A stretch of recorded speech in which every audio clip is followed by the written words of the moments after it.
वर्तमान अवस्थाको बारेमा भन्न गइरहेको छु।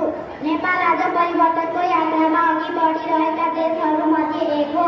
राजनीतिक रूपमा हेर्दा देशले सङ्घीय लोकतान्त्रिक प्रणाली अपनाएको धेरै वर्ष भइसकेको छ, तर स्थिरता अझै पनि चुनौतीको रूपमा छ। सरकार परिवर्तनको चपेटमा नीति निर्भरता कमजोर बन्ने र विकासका काम ढिलो हुने जस्ता समय देखिन्छ। तर त्यसैबीच स्थानीय तहहरूमा विकासका केही सकारात्मक कामहरू पनि तीव्र गतिमा भइरहेका छन्। आर्थिक दृष्टिकोणले हेर्दा नेपाल अझै पनि वैदेशिक रोजगार र रेमिट्यान्समा धेरै निर्भर छ।